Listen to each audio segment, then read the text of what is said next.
IOCL Digboi নাৰ্ছৰ form আহিছে। GNM আৰু BSc নাৰ্ছিঙৰ form আহিছে। বিনামূলীয়া কোৰ্চ হয়। ইয়াত অসমৰ প্ৰত্যেক জিলাৰ ছোৱালীয়ে ফৰ্ম ফিলআপ কৰিব পাৰিব। কোনো ধৰণৰ এপ্লিকেশ্যন ফিজ দিব নালাগে। বিনামূলীয়াকৈ ফৰ্ম ফিলআপ কৰিব পাৰিব। যেতিয়াই সিলেকশ্যন হ'ব কেণ্ডিডেট তেতিয়া বিনামূলীয়াকৈ পঢ়িব পাৰিব। এডমিশ্যন ফ্ৰী, হোষ্টেল ফ্ৰী, লগতে থকা খোৱা ফ্ৰী, লগতে পঢ়ি থকা অৱস্থাত মাহিলী টকা পাব। ইয়াতে চাই লওক 1 নম্বৰ যেটো কোৰ্স সেই কোৰ্সৰ নাম হ'ল বিএছচি নাৰ্ছিং। বিএছচি নাৰ্ছৰ কোৰ্সৰ সময়সীমা 4 বছৰ। 4 বছৰ পঢ়িব লাগিব বিএছচি নাৰ্ছিং। ইয়াত কৈছে টোটাল সিট আছে 30টা। 30টাৰ ভিতৰত আনৰিজাৰ্ভ কেটেগৰীত 14টা আছে। আনৰিজাৰ্ভ কেটেগৰীত সকলো কেণ্ডিডেট ফৰ্ম ফিলআপ কৰিব পাৰে। তাৰ পিছত হ'ল 2 নম্বৰ ইয়াত উল্লেখ হৈছে ইডব্লিউএছ কেটেগৰী 3টা, এছচিৰ 2টা, এছটিৰ 3টা, ওবিচিৰ 8টা সিট আছে। তাৰ পিছত ইয়াতে কৈছে যে বিএছচি নাৰ্ছিং পঢ়িব পাৰিব সেই কলেজৰ নাম হ'ল Assam oil college of nursing. ইয়াতে পঢ়িব পাৰিব। তাৰ পিছত ইয়াতে ইম্পৰ্টেণ্ট কথা উল্লেখ কৰিছে যিসকল ছোৱালীৰ বিয়া হোৱা নাই সেইসকল ছোৱালী ফৰ্ম ফিলআপ কৰিব পাৰিব বুলি ইয়াত উল্লেখ কৰিছে। আনমেৰিড ফিমেল কেণ্ডিডেট হ'ব লাগিব। ল'ৰাবিলাকে বিএছচি নাৰ্ছিঙৰ ফৰ্ম ফিলআপ কৰিব নোৱাৰিব। অনলি ফিমেল কেণ্ডিডেটৰ পৰা আবেদন বিচাৰিছে। তাৰ পিছত ইয়াতে কৈছে যে 12 পাছ হ'ব লাগিব। বিএছচি নাৰ্ছিঙৰ ফৰ্ম ফিলআপ কৰিবলৈ 12 পাছ হ'ব লাগিব সায়েন্সৰ পৰা, তেতিয়া ফৰ্ম ফিলআপ কৰিব পাৰিব। লগতে কৈছে যে পিসিবি 50% থাকিব লাগিব জেনেৰেল ইডব্লিউএছ ওবিসি কেটেগৰীৰ বাবে। আৰু যিসকল candidate SC ST PWD BD হয় সেইসকল কেণ্ডিডেট যদি এইচএছ পাছ হৈছে লগতে পিসিবি 45 আছে তেতিয়াহ'লে ফৰ্ম ফিলআপ কৰিব পাৰিব। বিএছচি নাৰ্ছিং আৰ্টছৰ কমাৰ্চৰ ছোৱালী ফৰ্ম ফিলআপ কৰিব নোৱাৰিব। তাৰ পিছত ইয়াতে উল্লেখ কৰিছে বয়স হ'ব লাগিব 17 বছৰৰ পৰা 24 বছৰ ভিতৰত হ'ব লাগিব। ইয়াতে উল্লেখ কৰিছে 2 নম্বৰ যেটো কোৰ্স সেই কোৰ্সৰ নাম হ'ল জিএনএম। জিএনএম কোৰ্সৰ সময়সীমা হ'ল 3 বছৰ। 3 বছৰ পঢ়িব লাগিব জিএনএম নাৰ্ছিং। তাৰ পিছত ইয়াতে উল্লেখ কৰিছে টোটাল সিট আছে জিএনএমৰ 30টা সিট আছে। আনৰিজাৰ্ভ কেটেগৰীৰ 14টা, ইডব্লিউএছ কেটেগৰীৰ 3টা, এছচিৰ 2টা, এছটিৰ 3টা, ওবিচিৰ 8টা। আৰু জিএনএম নাৰ্ছিং পঢ়িব পাৰিব সেই কলেজৰ নাম হ'ল Assam oil school of nursing. তাৰ পিছত ইয়াতে উল্লেখ কৰিছে কি পাছ হ'লে জিএনএম নাৰ্ছৰ ফৰ্ম ফিলআপ কৰিব পাৰিব। 12 পাছ হ'লে ফৰ্ম ফিলআপ কৰিব পাৰিব। আৰ্টছৰ সায়েন্স কমাৰ্চৰ ছোৱালী ফৰ্ম ফিলআপ কৰিব পাৰিব। যদি এইচএছ অৰ্থাৎ 12 পাছ হৈছে সায়েন্স কমাৰ্চ আৰ্টছৰ পৰা তেতিয়াহ'লে ফৰ্ম ফিলআপ কৰিব পাৰিব। লগতে 40% থাকিব লাগিব।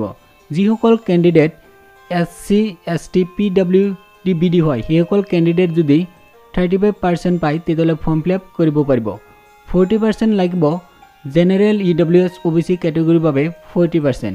এইচএছ পাছ হ'ব লাগিব সায়েন্স কমাৰ্চ আৰ্টছৰ পৰা হ'লে হ'ব। লগতে 40% হ'লেই জিএনএম নাৰ্ছৰ ফৰ্ম ফিলআপ কৰিব পাৰিব। এছচি এছটি পিডব্লিউবিডিৰ 35% বিচাৰিছে। বয়স হ'ব লাগিব ইয়াত উল্লেখ কৰিছে 17 পৰা 24 বছৰ ভিতৰত হ'ব লাগিব উল্লেখ কৰিছে।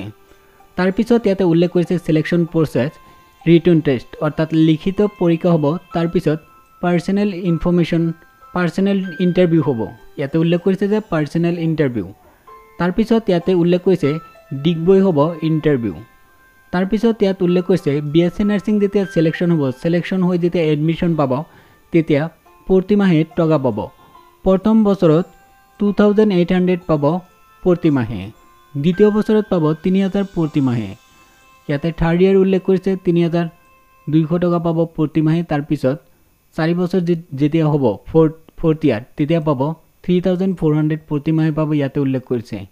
তাৰ পিছত ইয়াতে চাই লওক জিএনএমত যেতিয়া এডমিশ্যন পাব প্ৰতি মাহে ফাৰ্ষ্ট ইয়াৰত পাব। প্ৰথম বছৰত পাব 2500, দ্বিতীয় বছৰত 2700, তৃতীয় বছৰত 2900 প্ৰতি মাহে এইটো পাই থাকিব।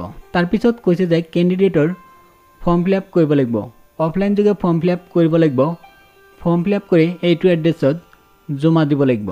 অনলাইন নহয় অফলাইন ফৰ্ম ফিলআপ কৰিব লাগিব। ফৰ্ম আহিলেই ইয়াতে ক্লিক কৰি ফৰ্ম ডাউনলোড কৰিব পাৰিব।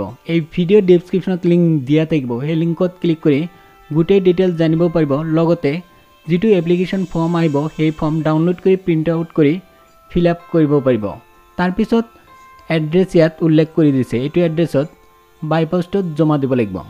ইয়াতে to the SR employee relation manager Indian oil corporation limited, Assam oil division, post office Digboi, district Tinsukia, Assam, pin 786171।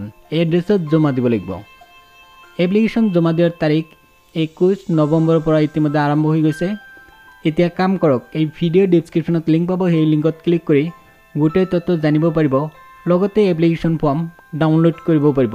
Application ফৰ্মৰ link যেতিয়াই এক্টিভ হ'ব তেতিয়াই ডাউনলোড কৰিব পাৰিব। আপোনালোকে লিংকত চেক কৰি থাকিব, যেতিয়াই এক্টিভ হ'ব এপ্লিকেশ্যনৰ ফৰ্ম তেতিয়াই ডাউনলোড কৰি প্ৰিণ্ট আউট কৰি ফৰ্ম ফিল আপ কৰিব পাৰিব।